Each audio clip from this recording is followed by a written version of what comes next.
Political picture number 1, front foot पर योगी आदित्यनाथ उपचुनाव पर बड़ी बैठक।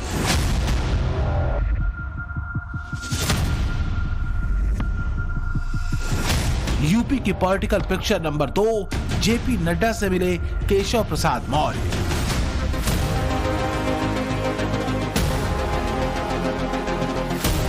यूपी की political picture number 3, UP BJP अध्यक्ष भूपेंद्र चौधरी की जेपी नड्डा से मुलाकात।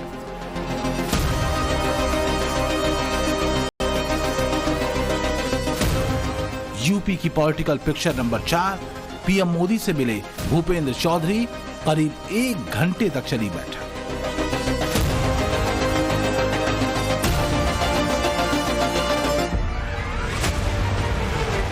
बीजेपी में लखनऊ से लेकर दिल्ली तक माहौल गर्म है। कहा जा रहा है कि उत्तर प्रदेश बीजेपी में सब कुछ ठीक नहीं है।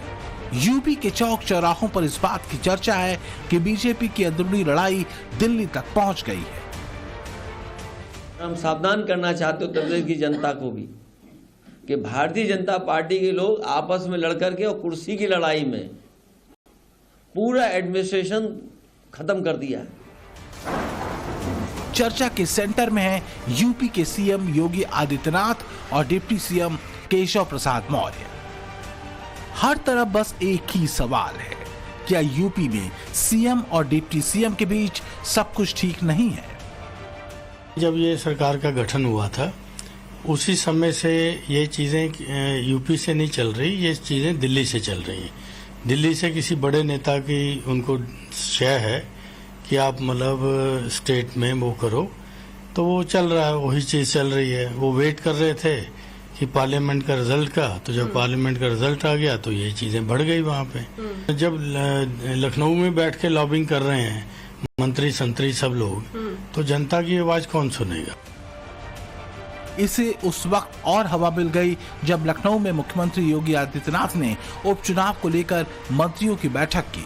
मंत्रियों के साथ योगी ने मंथन किया, 30 मंत्रियों की टीम बनाई, सबको उपचुनाव की विशेष जिम्मेदारी दी गई, लेकिन स्पेशल 30 में यूपी के डिप्टी सीएम शामिल नहीं है। निश्चित रूप से 10 विधानसभाओं का उपचुनाव है तो भारतीय जनता पार्टी के लिए बहुत महत्वपूर्ण है। तो उन सभी सीटों को चुनाव जीतें, इसके साथ ही जिम्मेदारी सब मंत्रियों को मिली है। उनमें गाजियाबाद की जिम्मेदारी हमारे पास भी है। सब कार्यकर्ता मिलकर के उनसे तालमेल, उनसे बातचीत, उनसे संपर्क, उनकी भावनाओं का सम्मान करते हुए भारतीय जनता पार्टी सभी चुनाव जीते, ऐसा निर्देश मुख्यमंत्री ने दिया। योगी के इस स्पेशल 30 से जुड़ी पूरी जानकारी आपको आगे देंगे। किस मंत्री को क्या जिम्मेदारी मिली है ये भी बताएंगे, लेकिन सवाल फिर वही उठ रहे हैं, इस स्पेशल 30 में डिप्टी सीएम के नहीं होने के पीछे की कहानी क्या है? बड़ा सवाल है, क्या यूपी में अभी जो कुछ चल रहा है वो बीजेपी में किसी बड़े फेरबदल की आहट है? यूपी के डिप्टी सीएम केशव प्रसाद मौर्य दिल्ली पहुंचे। बीजेपी के राष्ट्रीय अध्यक्ष जेपी नड्डा से केशव प्रसाद मौर्य की 1 घंटा लंबी बातचीत हुई। दोनों के बीच किन किन मुद्दों पर चर्चा हुई, हमारे पास इसकी पूरी इनसाइड डिटेल मौजूद है। इसी बीच डिप्टी सीएम केशव प्रसाद मौर्य ने जेपी नड्डा से मुलाकात के बाद अपना पुराना संगठन और सरकार वाला बयान एक्स पर दोहराया, लेकिन कुछ ही देर बाद उसे डिलीट कर दिया। लेकिन कुछ देर बाद ही उसे फिर से पोस्ट कर दिया। दरअसल रविवार को प्रदेश कार्यकारिणी की बैठक में केशव प्रसाद मौर्य ने ऐसा ही तेवर दिखाया कि खबरों में आ गए। केशव प्रसाद मौर्य ने ऐसा बयान दिया जिसे लोग उनके और सीएम योगी आदित्यनाथ के बीच की कथित तकरार से जोड़कर देखने लगे।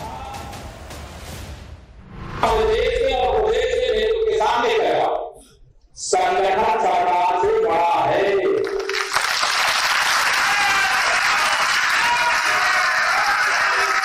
संगठन से बड़ा कोई नहीं होता है। संगठन सरकार से बड़ा है, बड़ा था, बड़ा रहेगा।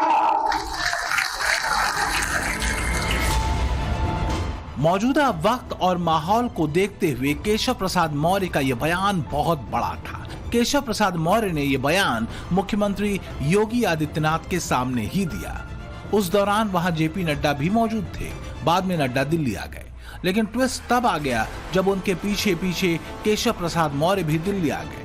केशव प्रसाद और नड्डा में मुलाकात होती है। इस मुलाकात में क्या हुआ, क्या बात हुई, किन किन मुद्दों पर चर्चा हुई, इस सब पर सबकी निगाहें, हर कोई जानना चाहता है। केशव प्रसाद मौर्य अचानक दिल्ली क्यों पहुंच गए? मौर्य ने जेपी नड्डा से क्या बातचीत की?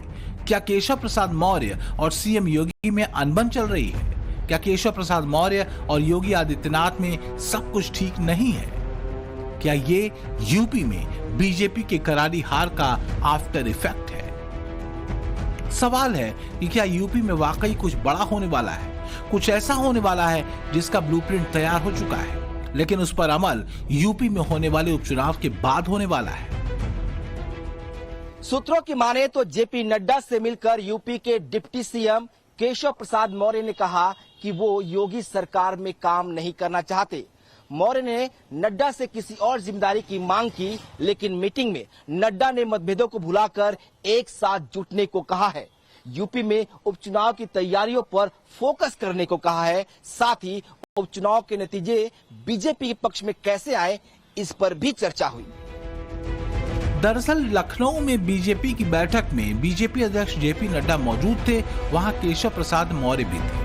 2 दिन बाद फिर से दिल्ली में जेपी नड्डा केशव प्रसाद मौर्य से मिले, इसलिए इस मीटिंग को लेकर काफी माहौल बनाया जा रहा है। लेकिन सूत्रों के मुताबिक यूपी में सीएम को लेकर कोई चर्चा नहीं। योगी आदित्यनाथ सीएम बने रहे, लेकिन संगठन में बदलाव की पूरी संभावना है। योगी मंत्रिमंडल में भी बदलाव हो सकता है, लेकिन इस पर फैसला विचार विमर्श के बाद लिया जाएगा। इसके लिए आलाकमान की तरफ से यूपी के और भी नेताओं से फीडबैक लिया जाएगा।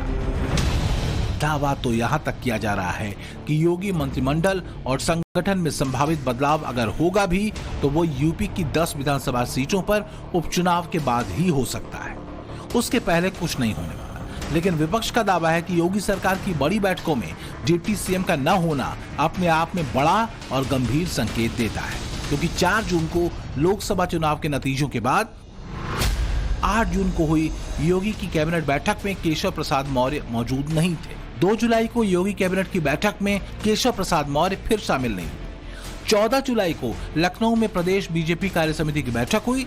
बैठक में योगी ने कड़े शब्दों में कहा, अति आत्मविश्वास की वजह से नुकसान हुआ। वहीं एक दिन बाद 15 जुलाई 2024 कार्य समिति की बैठक में केशव प्रसाद मौर्य ने बड़ा बयान दिया, कहा संगठन सरकार से बड़ा है। 16 जुलाई को दिल्ली में जेपी नड्डा केशव प्रसाद मौर्य की मुलाकात हुई। 48 घंटे में दूसरी बार नड्डा से केशव मौर्य मिले। 17 जुलाई को नड्डा से मिलने के बाद एक बार फिर डिप्टी सीएम केशव प्रसाद मौर्य ने सोशल मीडिया पर पोस्ट किया और लिखा, संगठन सरकार से बड़ा है, कार्यकर्ताओं का दर्द मेरा दर्द है। लेकिन बाद में वो अपने पोस्ट को डिलीट कर देते हैं। 17 जुलाई को ही लखनऊ में उपचुनाव को लेकर योगी सरकार के मंत्रियों की बड़ी बैठक होती है और इस बैठक में भी केशव प्रसाद मौर्य शामिल नहीं हुए। यूपी में 10 विधानसभा सीटों पर उपचुनाव होने हैं। इसमें 100% जीत के लिए सीएम योगी आदित्यनाथ ने 30 मंत्रियों की टीम बनाई है, लेकिन उस टीम में यूपी के दोनों डिप्टी सीएम का नाम नहीं है। केशव मौर्य और ब्रजेश पाठक इस स्पेशल 30 में शामिल नहीं है। तो रणनीति कभी बताई नहीं जाती है, तो लेकिन यह है कि जो काम, जो चिंतन होता है, जो विषय होता है, वो जीत का होता है। अभिभावक है मुख्यमंत्री जी, हम लोगों के गार्जियन हैं, मार्गदर्शक हैं, उनका दिशा निर्देश है।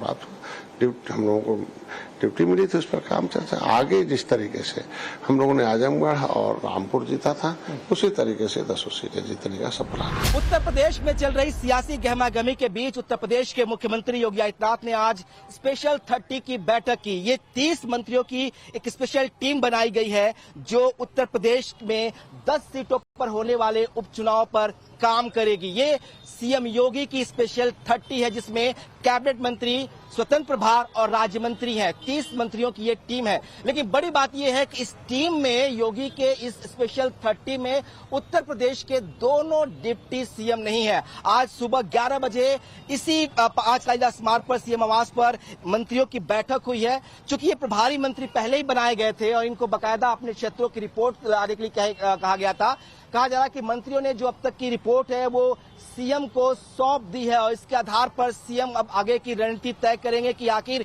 ये 10 उपचुनाव जो उत्तर प्रदेश में होने वाले हैं वो कैसे बीजेपी जीतेगी, क्योंकि इस उपचुनाव पर सिर्फ उत्तर प्रदेश नहीं पूरे देश की नजर होगी।